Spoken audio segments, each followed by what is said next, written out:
Hi, I'm Tina Bohlman, and I'm the guest artist for the Ellis County Art Association's monthly demo. Every first Monday, the Art Association asks a guest artist to come and do a demonstration for the group.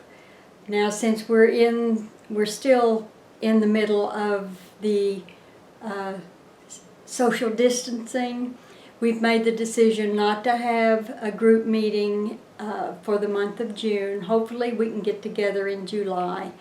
But until then, we've been doing in-studio videos to take the place of our monthly get-togethers.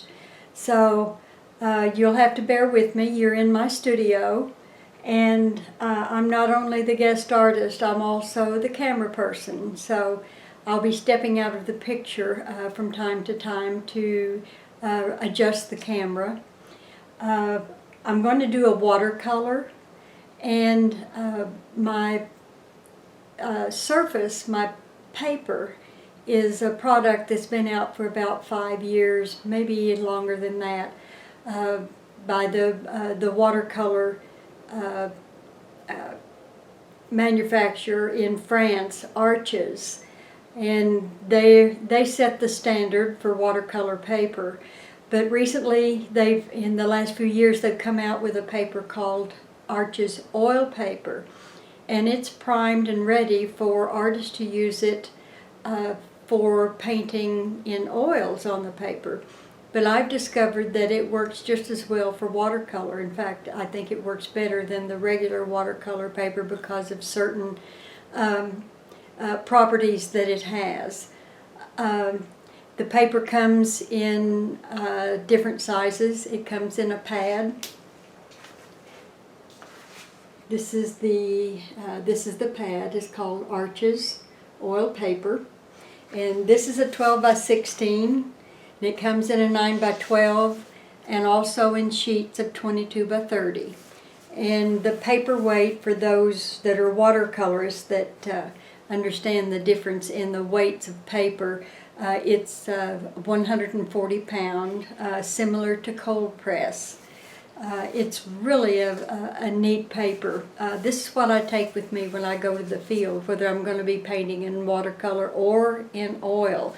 I don't have to carry two kinds of surfaces. This serves me very well, and it's lightweight and easy to work with.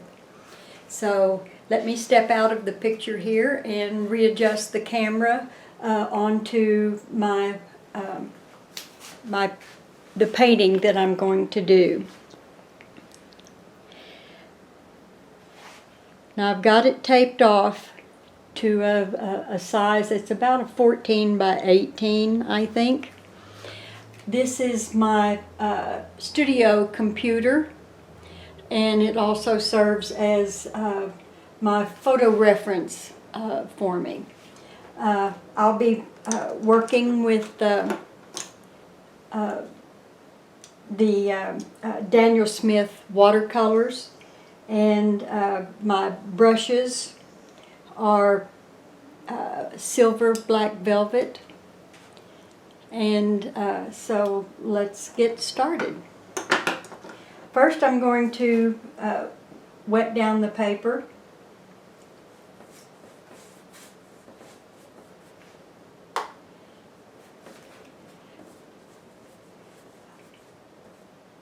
In preparation to do the sky. The technique I use for doing skies is called wet into wet. In other words, the paper is wet and the paint is wet, so that's why it's called wet into wet.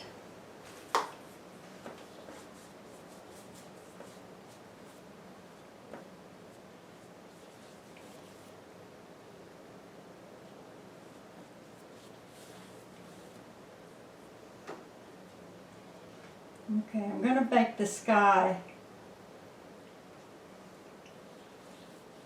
using cobalt blue.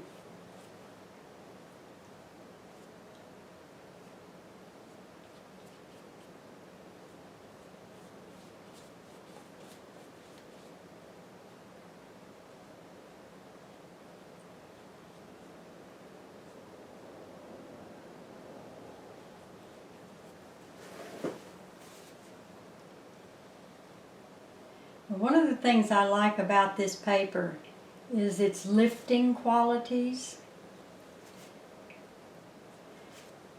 I can lift paint off of the paper.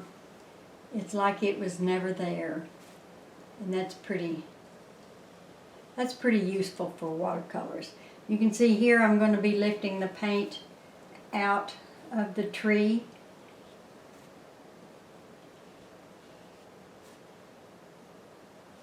There we go. And I'm going to lift the paint that kind of went down into the roof areas here.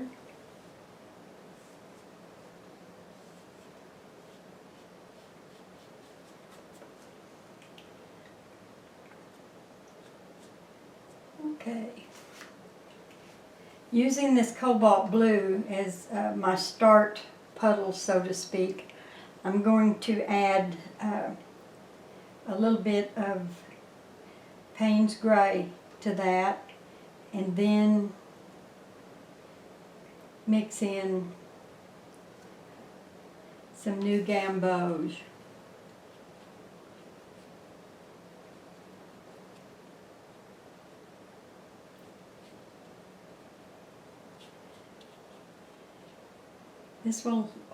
I'm doing this while the sky is still damp, so I'll have some really nice soft edges on the outer edges of the foliage.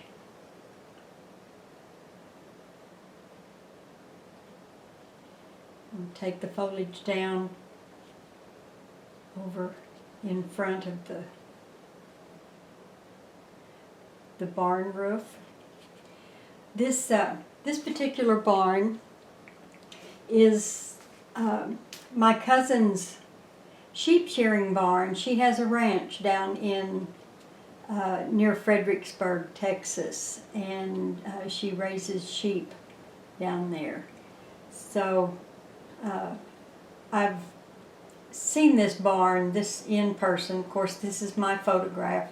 I work from my own photographic references.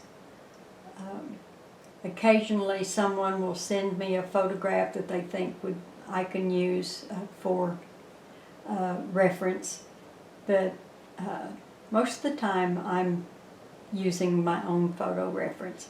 Now this is starting to dry, so I'm able to get a few more harder edges.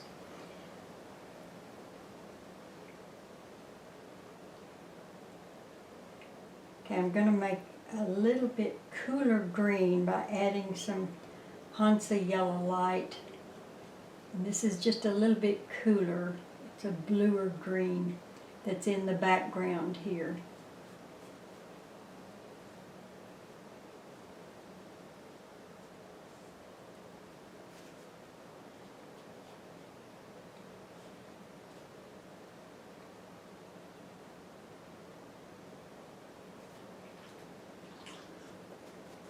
See how I'm lifting to give the illusion of texture. Same thing here. I'm lifting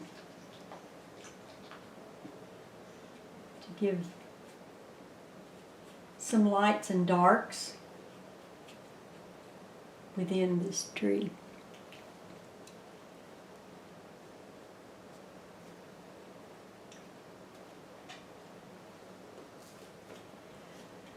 Okay, I want to establish some of this foliage that's in the foreground, because that's some of the lighter areas. In watercolor, you work mostly from light to dark, so you establish your lights quickly and paint around, leaving your light areas.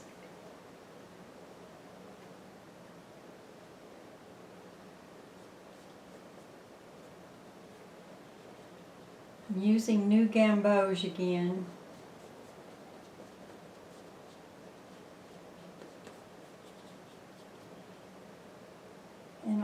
drop in some blues and let it mix to a green on the paper.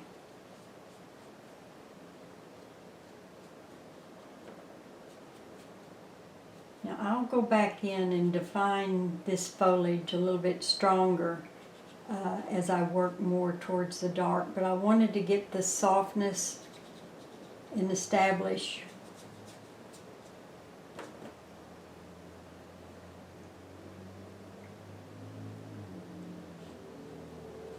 some lights and darks in this foreground first. Trying to get some values working here.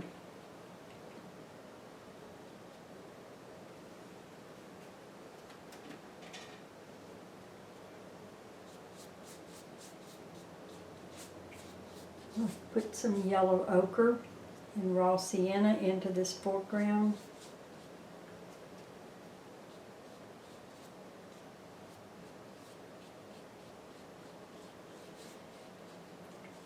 The hill country, as we all know, is our one of the best places to go paint for an artist, I think. And there's just so much down there in that area to paint.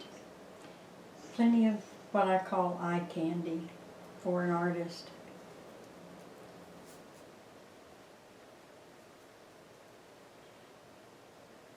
Okay, I'm going to start putting in some textures.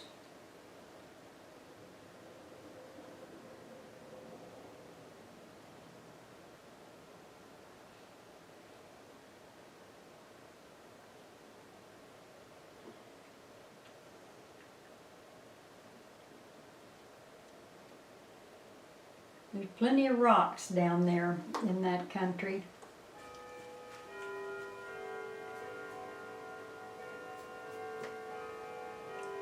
Okay, I'm going to start painting in some of this fence.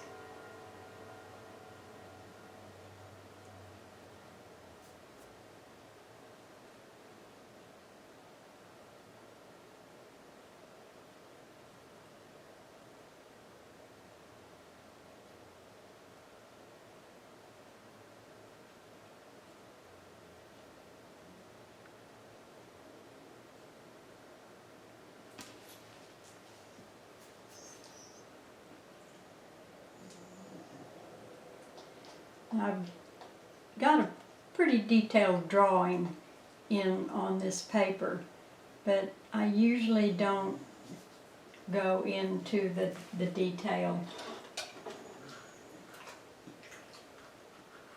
I've lost my picture. Hold on a minute. There we go.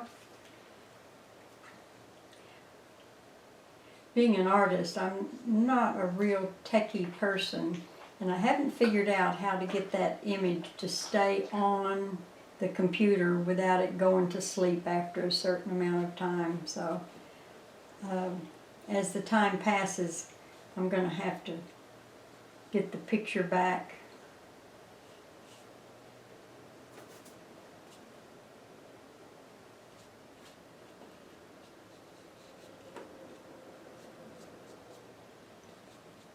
Okay.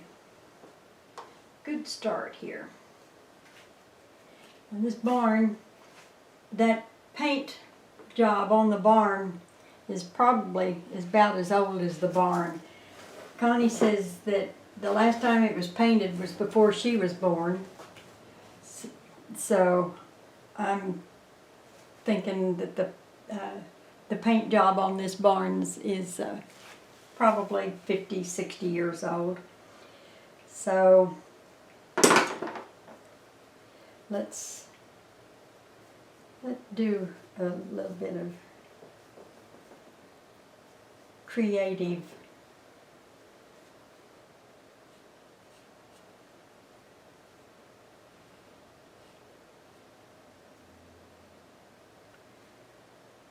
I'm mixing a little bit of red that has and some yellow. in with it. I keep dropping my brush.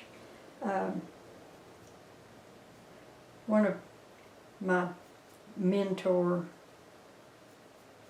painters once commented that if you don't drop your brush at least twice in a painting session, you're gripping it too tight. So I guess I'm doing a good job there of loosely hanging on to the brush.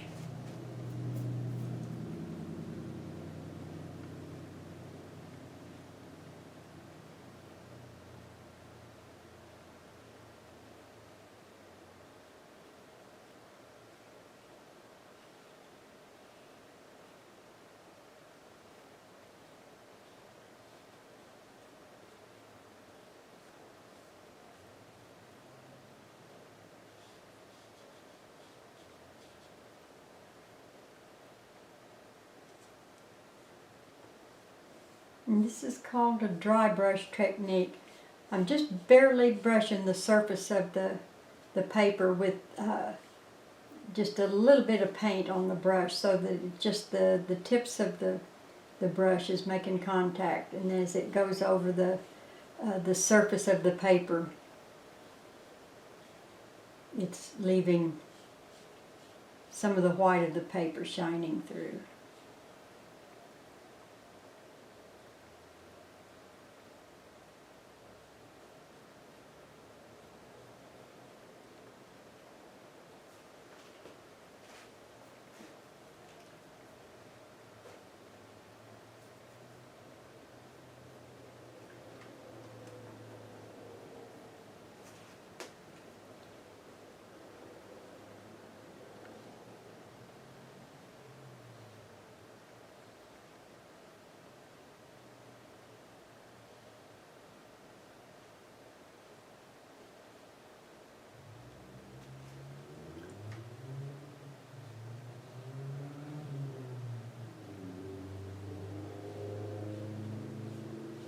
And this barn that this building that I'm painting right now is a 2-story barn.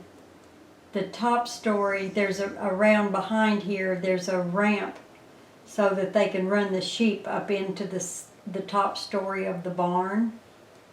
And then they shear the sheep on this top story, and the wool falls down to the lower level, and then they gather the wool at the bottom underneath the sheep. So it's kind of ingenious the way they used to do this. Now, Connie's sheep aren't raised for their wool. They're raised for their meat, just like you would cattle. And so they sell the lamb and mutton to markets. Okay, I'm going to step back a little bit and take a look at this.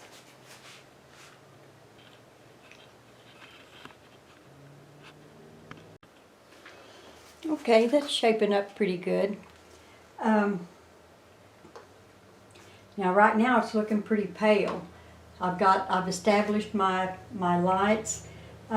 This photograph is what I call blown out the color quite a bit. This is a tin roof, so it's really supposed to pick up a lot of the blue sky. So even though the photograph shows it as white in this image, the roof is really a pale blue, picking up the reflections of the sky.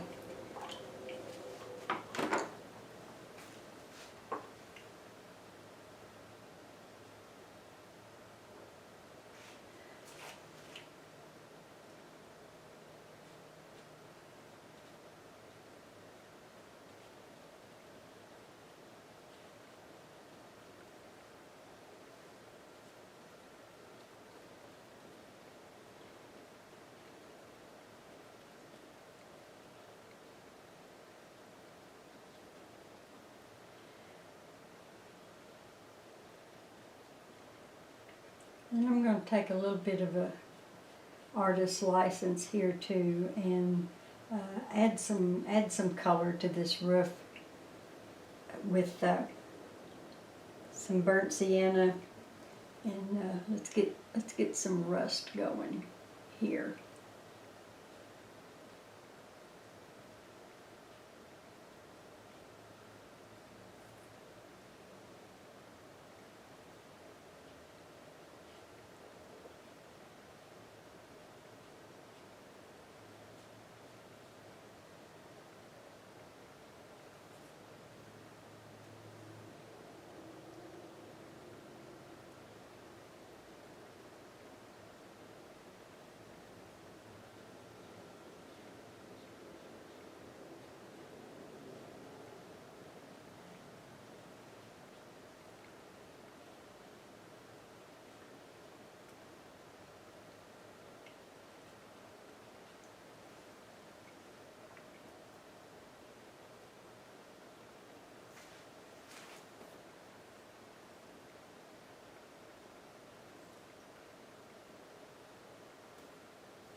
This fence is running across the front of the parallel this way, and the barn is going back, receding a little bit. So we're seeing back into this shed.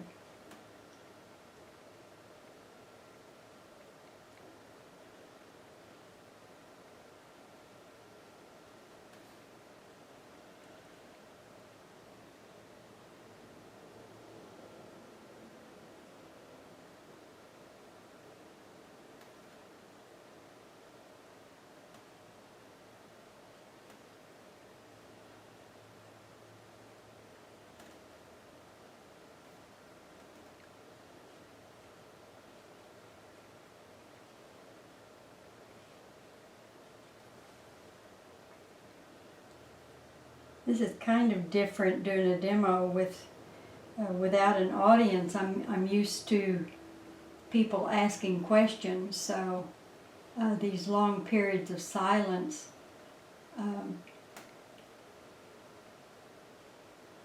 might be kind of distracting, but it is what it is.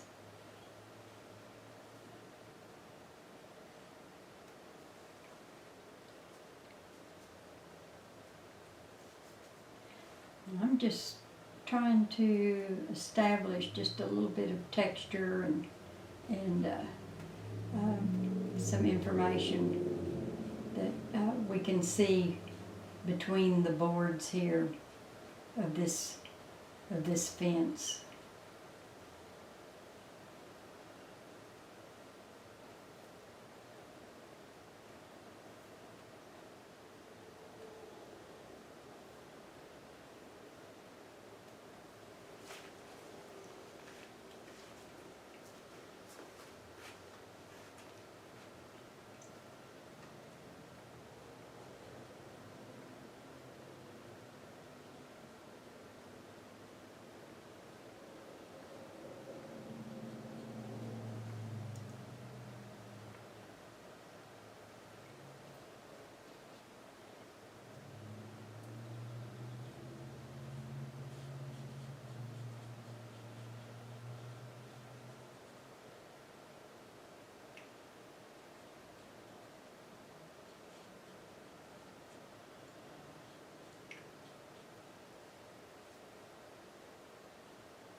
some more lights and darks going here to stimulate a little bit of interest.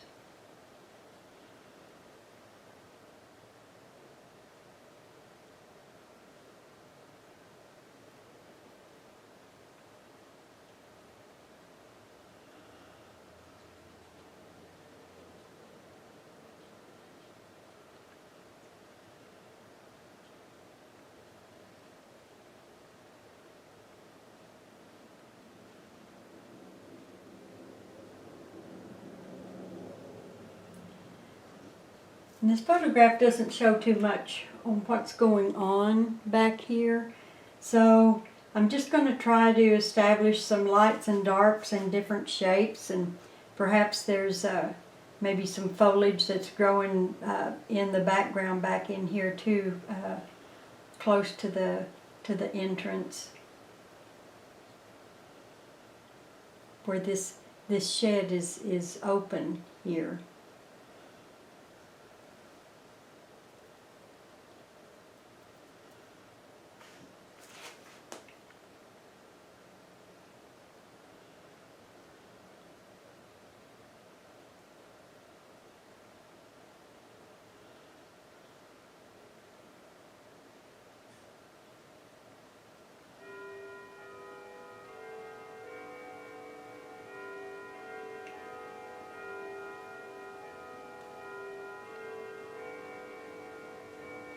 You don't want to have just a complete solid black going on back here, because there is some light that will be going into the front of inside this building. So looks like it goes clear to there. Okay, and this side, there's a little bit of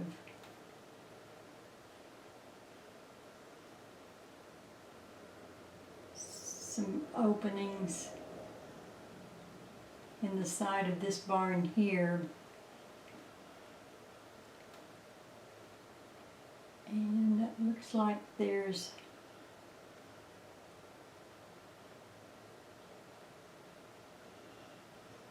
a window here, and then there's a little window up there.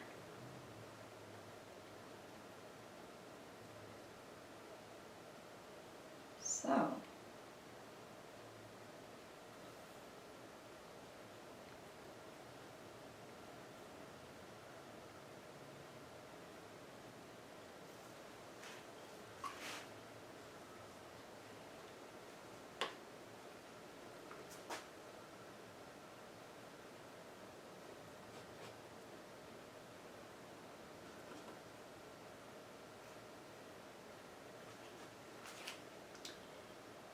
the sun is coming in this way, so this side of the barn is turned away from the light.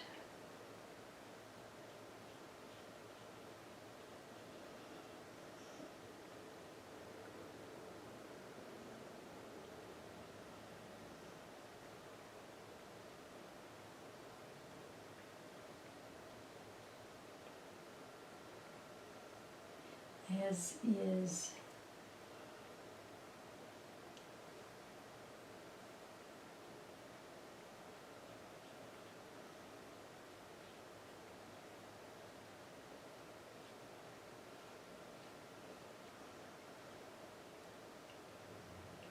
the same thing here.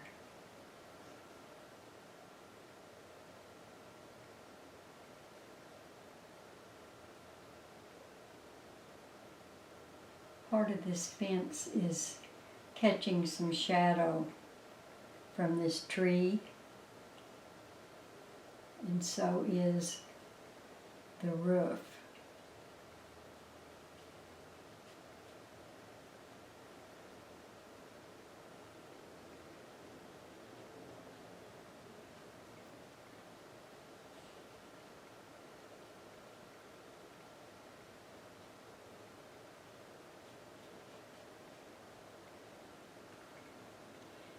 I'm kind of making some of this up as I go because if you can see the picture here, there's absolutely no shadow falling there. So I'm making up my light source.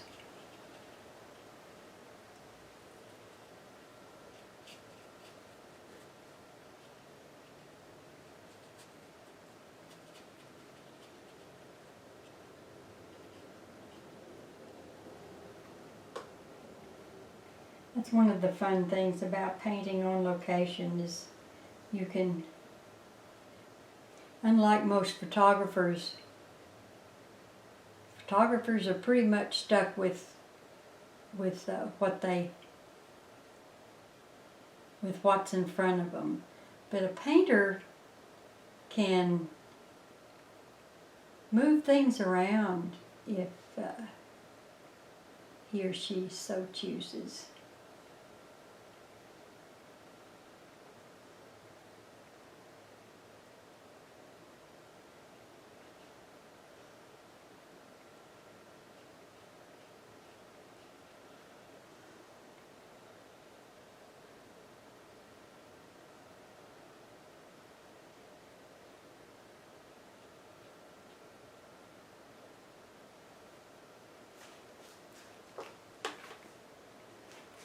Okay, that's taking on some nice strength. It's time for me to get to work on this old mesquite tree. And mesquite trees are just really hard to paint because they're so airy. So you just have to do the best you can there. And I'm making my tree bark.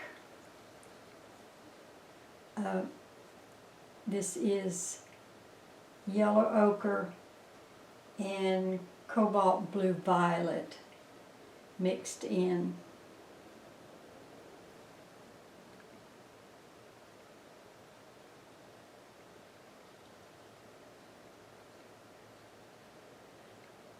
A lot of people make the wrong assumption that trees are brown, and they're really not. They're shades of blue-gray and have a lot of red and yellow in them.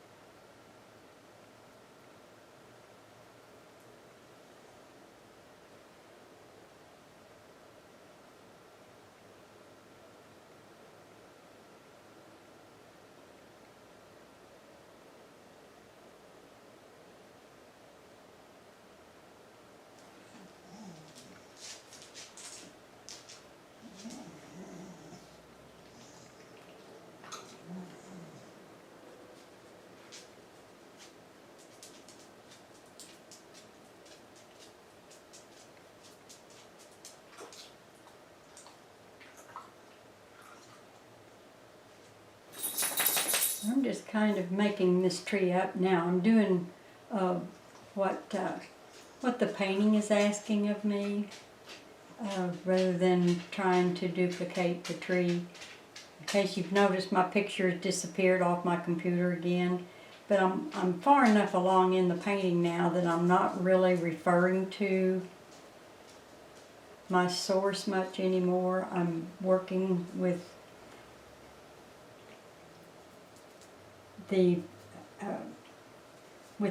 just the painting. I'm doing what it is asking me to do.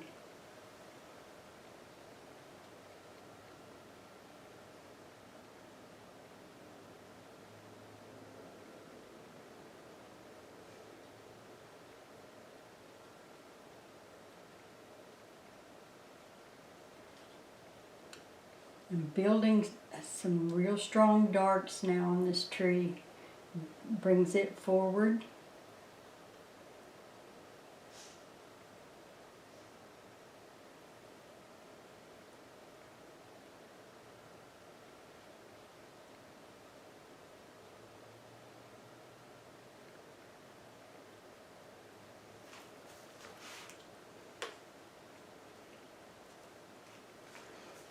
Okay, let's start working on our foliage. I'm going in to my ultramarine blue, my Payne's gray, and my new gamboge.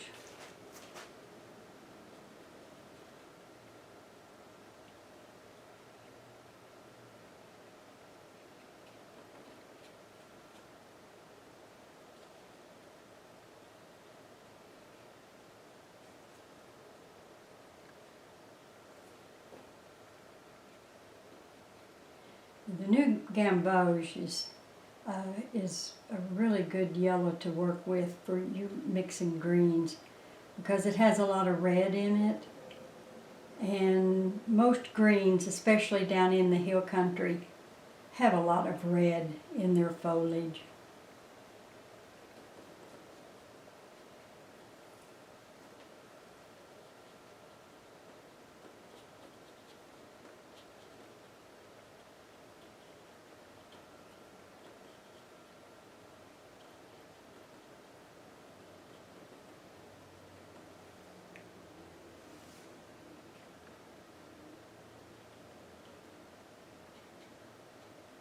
Like I said, mesquite trees are really, really tough to paint because they're so airy.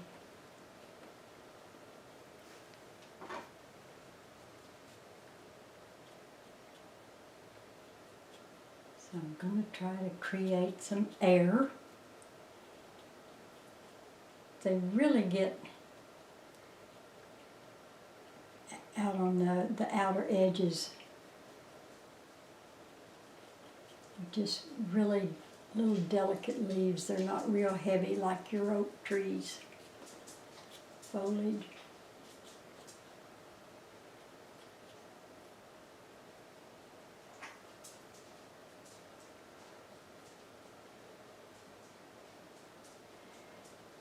To establish your perspective, you really need to put objects in front of each other. By pulling the foliage down over in front of this barn and down in front of this barn here, you've created a foreground, a middle ground, and a background. And it's really important to establish that. Now I'm going to create some shadows here. Since the light is coming from this way, this barn is going to be casting a shadow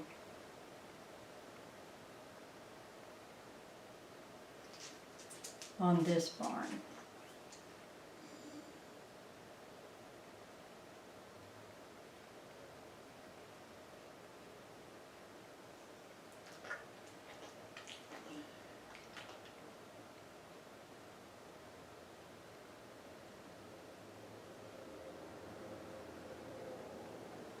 There we go. And that brings this barn forward into the foreground and pushes this one back.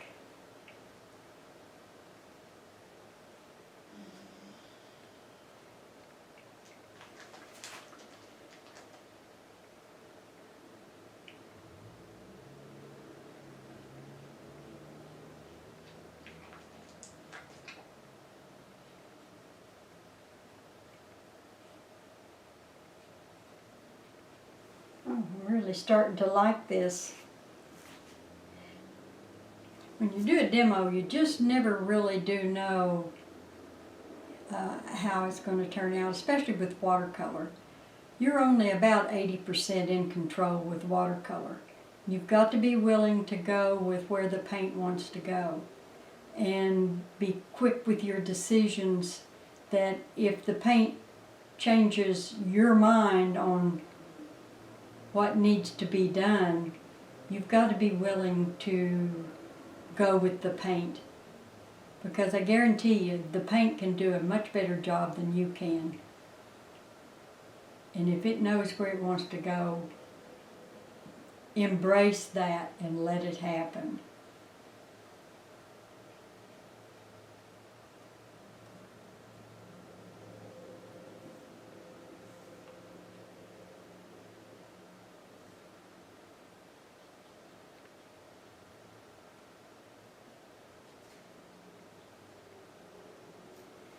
Okay, I need to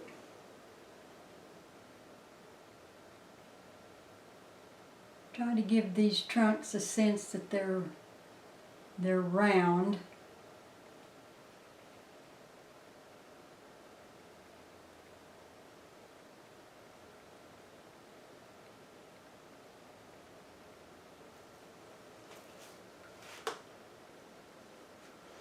Okay, I just need to get a little bit of dark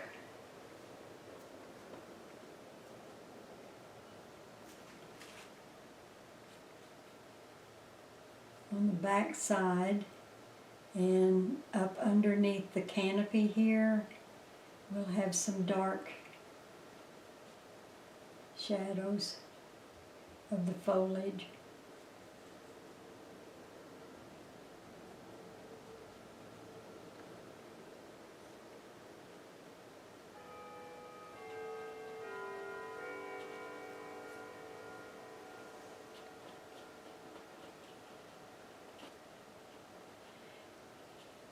By creating a real strong dark here, pushes this foliage to the other side of the tree. It's really important how you can use values of light and dark to give your sense of lineal perspective.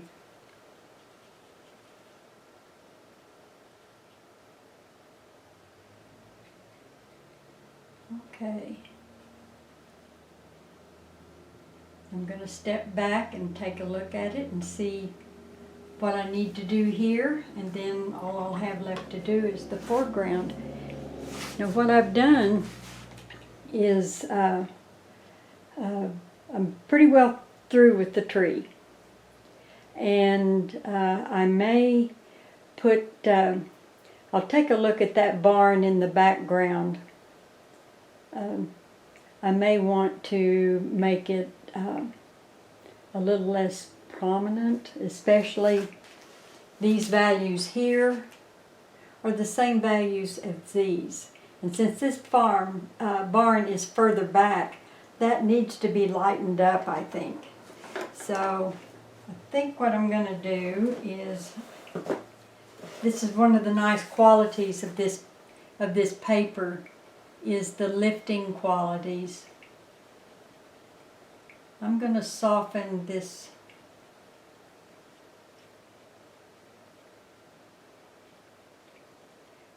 barn up a little bit and make it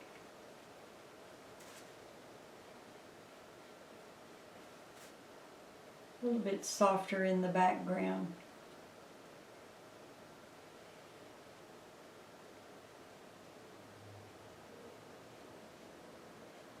And I'm going to knock this down. That was standing out too bright. Okay.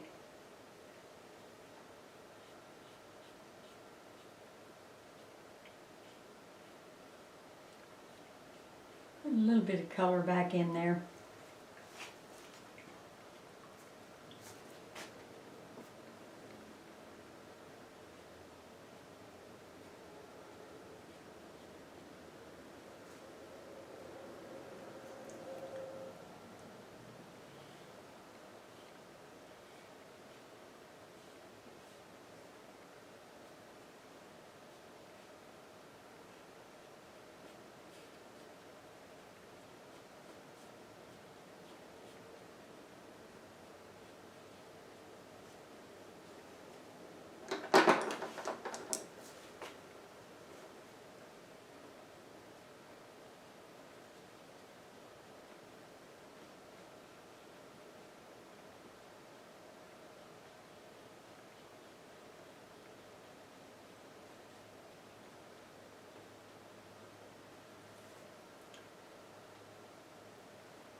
putting a little bit more definition in this roof line, because this helps lead you into the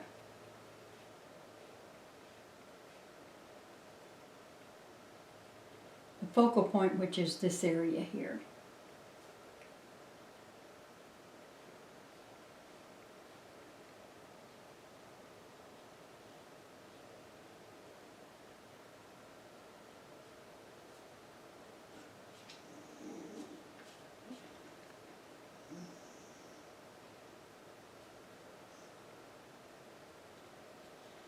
Okay, I'm about ready to start on this foreground now.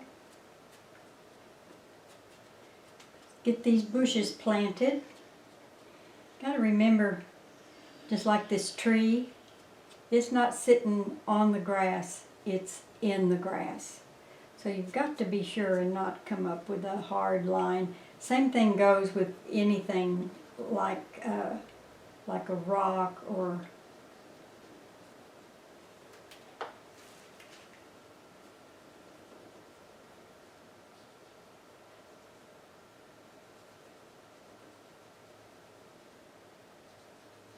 okay.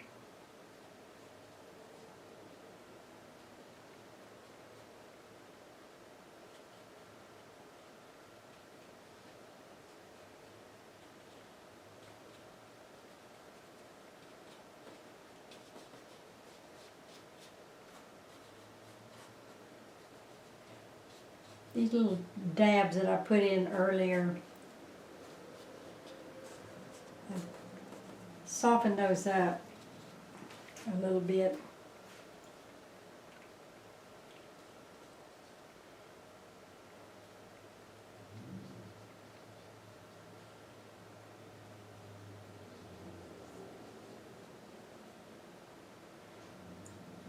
Warming up this foreground where it will come forward a little bit more. Now I need to, this tree of course is going to be planting some shadows on the ground. There's going to be some cast shadows, so let's see what I can do with that. I'll be working with raw sienna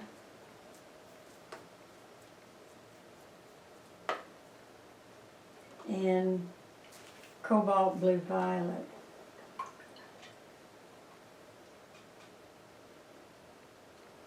So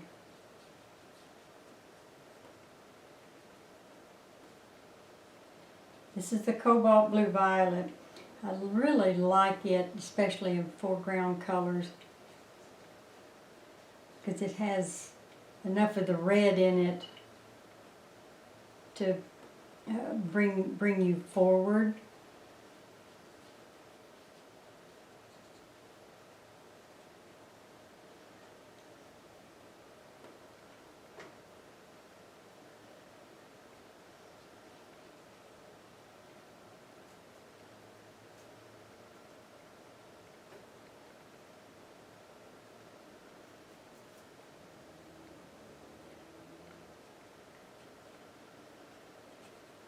Okay, this tree's going to be creating some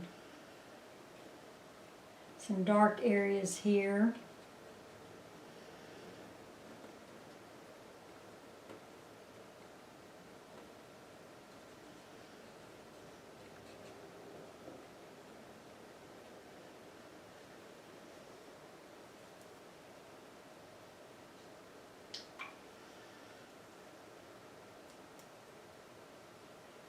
Alright, and I'll throw some raw sienna into that cobalt blue violet. Really creates some interesting colors in there.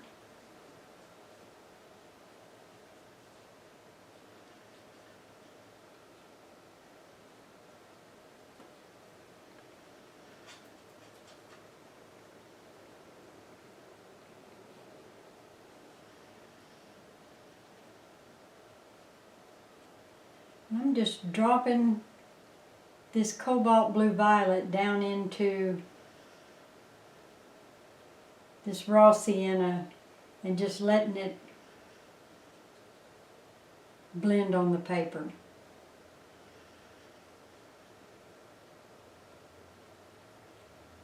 Like I said, the paint knows what it wants to do. You just got to trust it and let it happen.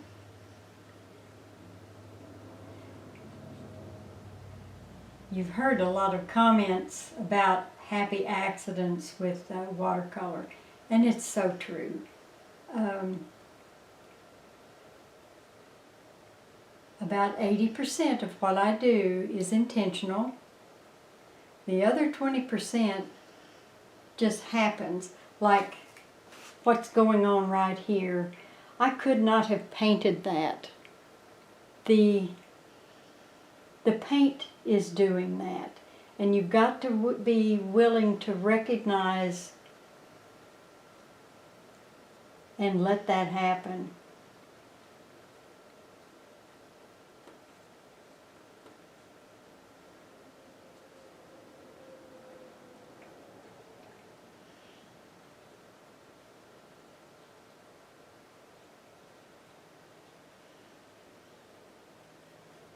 Okay, I'm just about to come to the end of this.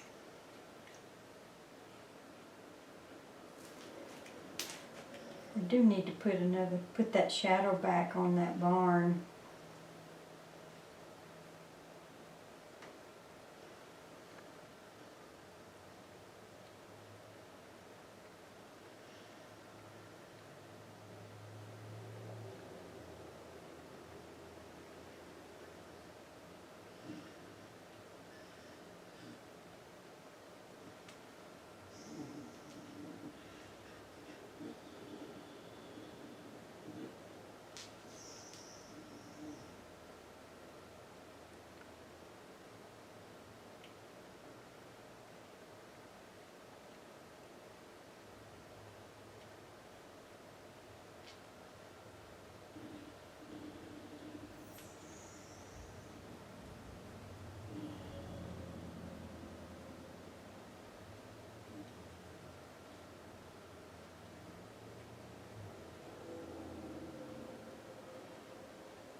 Okay, I think this is showing a lot of dappled light going through here.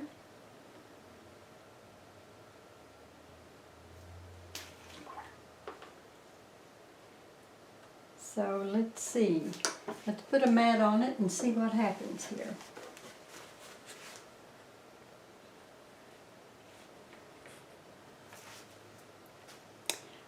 I think I'm done.